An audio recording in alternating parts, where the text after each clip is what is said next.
Okay, so the shaef has finally returned. Your channel name finally makes sense. Thank God for that. So, shaef doesn't want to talk about doom and gloom anymore. And, like, shaef, if you're watching my videos and thinking that, like, somehow I'm specifically talking to you, that is just the theme of this whole channel. Like, it's other than guns and knives and prepping shit, since COVID, this channel has largely become, okay, we're predicting the end of the world. Because that relaxes me. Like, I don't know, maybe it freaks you out, but I like knowing shit. Like, I don't know, maybe people hear me talk on here and think I'm like all grumpy or something in real life. I talk with anger and passion and whatever because it's more fun to talk that way than it is just to sit here and talk with a little mousy voice. I've been watching some of my older videos, and I started making videos on this channel when I was like 21. And God, my voice sucked. I don't know if I just didn't speak up like I had a pair or like what the fuck was going on, but I my voice was total shit.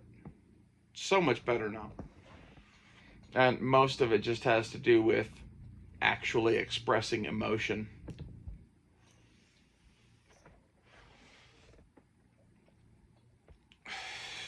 But on the subject of when I was 21, uh, I don't think you're right about that 2011 date for the last time it was $50, unless there was a time after the time that I sold silver at $50. As I don't remember exactly when it was, but one of the times silver hit $50, I sold everything I had. And to put this into perspective for you, my relationship with silver started when I was like 3 years old, getting some silver coins and thought they were cool. And then not very long after that, I started going to like gun shows with my grandfather, and I'd have, money from doing chores and mowing the lawn and that sort of shit. And maybe if my grandfather gave me $20 or something like that, and I'd take whatever money I had and I'd go shop around the gun show and find stuff that I thought was cool. And some of the stuff that I thought was cool was old silver dollars for $3. And even less than that for shit like quarters and halves and dimes and shit. So I went wild. And like from the mid 90s to somewhere in the mid to late 2000s, I stacked a shitload of silver just spending my allowance money at the gun show on shit I thought was cool.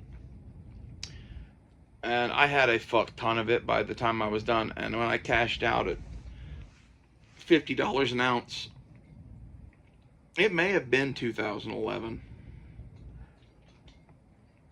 I don't remember. Anyway, I had enough money that I bought a car and had a little bit left over. And that was what I was, I was in that time of my life. I seem to remember this being like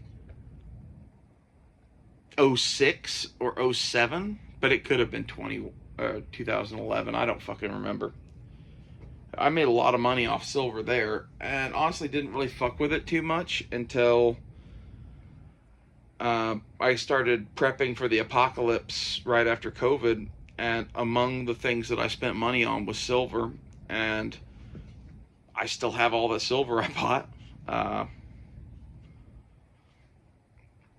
got $50 in silver dimes, and then another $150 or so assorted through silver dollars and halves and a few quarters. But that's how I measure silver. Most of what I buy are actual silver dollars and constitutional silver. And for the silver dollars, like they're an ounce of silver or whatever. But on the constitutional silver, if you add up a dollar's worth of change, it's an ounce of 90% pure silver. So that just, it is what it is, whatever. And I like silver eagles, and I've got a handful of silver rounds and stuff too, but most of the stuff I buy is actually old money because I think it's cool. And it's not that much more, and usually you get paid more for it too, so I kind of think it all washes out in the end. Uh, anyway, I'm excited about the price of silver. I honestly haven't been watching it because I got all the stuff I was going to buy together 2 or 3 years ago, whenever that was, and it's been sitting in a safety deposit box ever since. And it's kind of like, I don't know if I'm ever going to cash that out or if I'm just going to leave that until I think we're out of danger.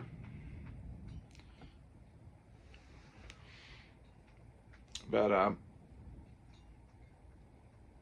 don't know.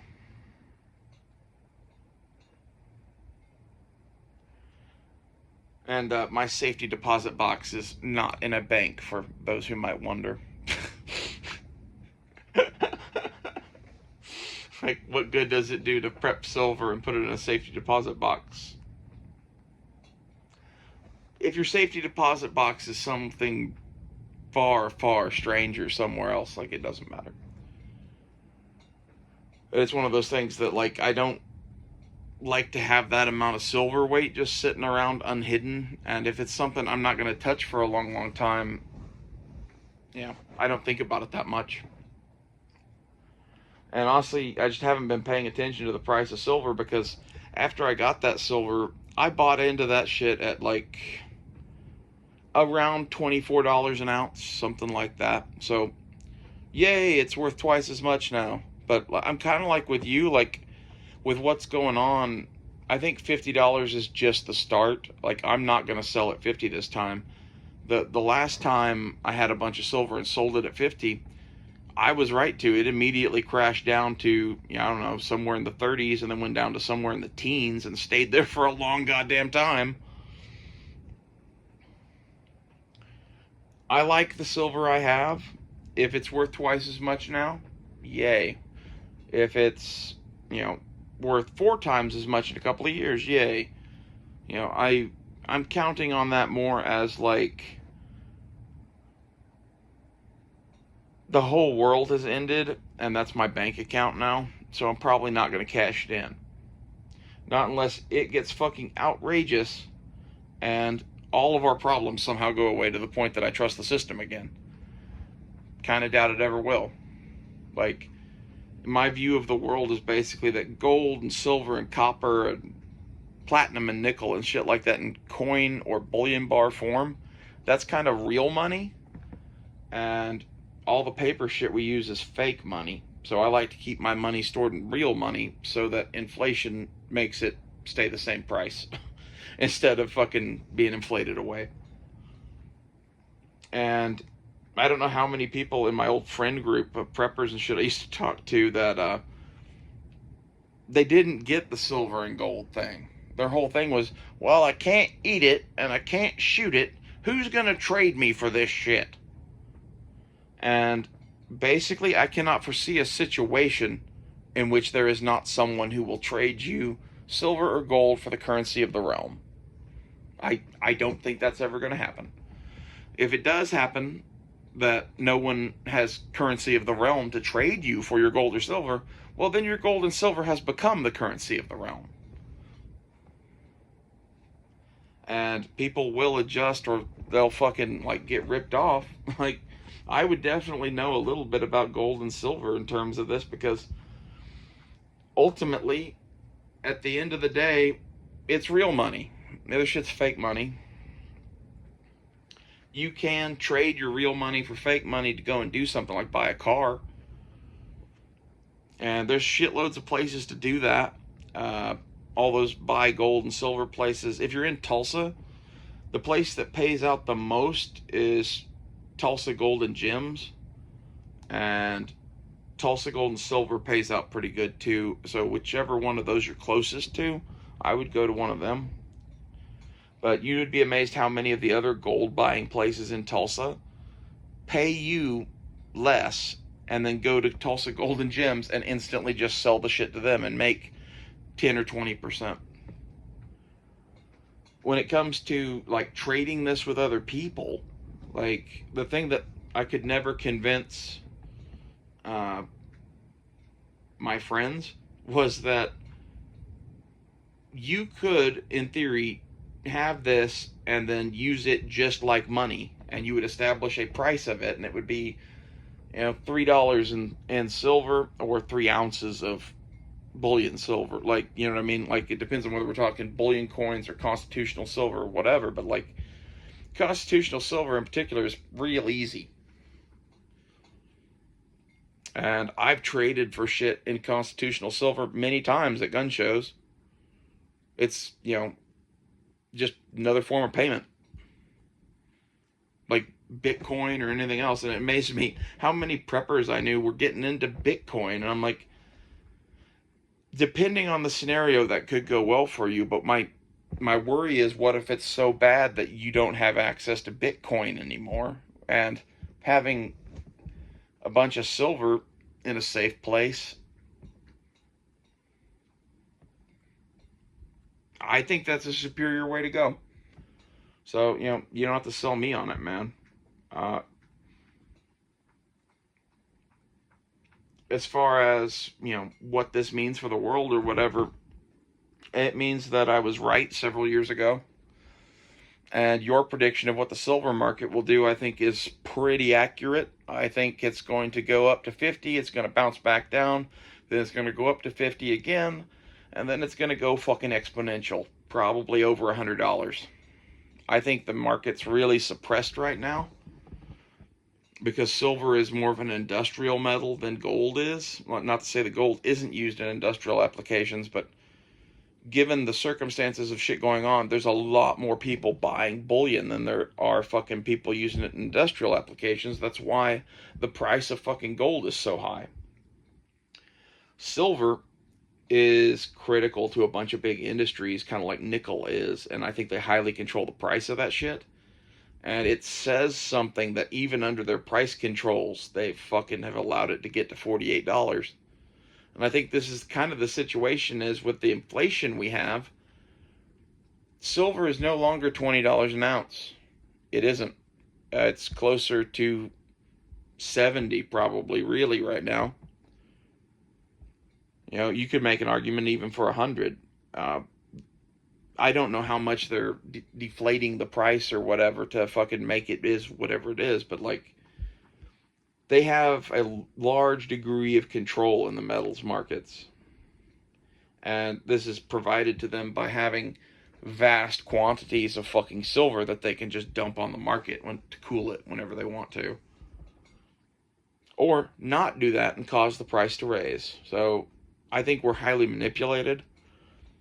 And my bet is that silver is going to end up somewhere around $100 an ounce with all this inflation shit. Because from what I've seen of other things, that's about how much inflation has gone up. It's somewhere in the neighborhood of, your money's worth a quarter of what it used to be. That means silver's worth 4 times what it used to be. And silver for a long time was around 20, 25 bucks an ounce. So 4 times, that's around 100.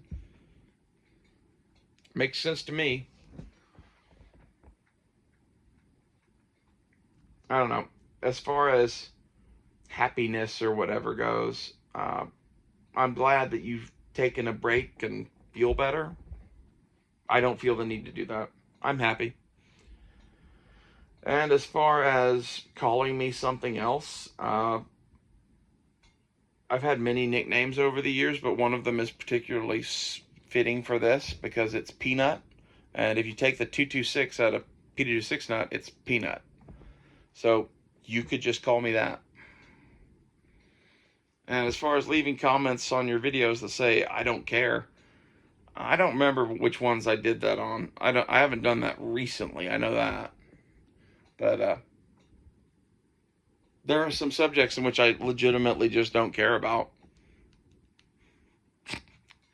I don't know. Maybe I should just let you wonder what I think or whatever, but like, if you make a video and I watch the whole thing and I have nothing to say about it other than I don't care, I want you to at least know I watched it. I don't know. Maybe I'm weird. I'll see you guys later.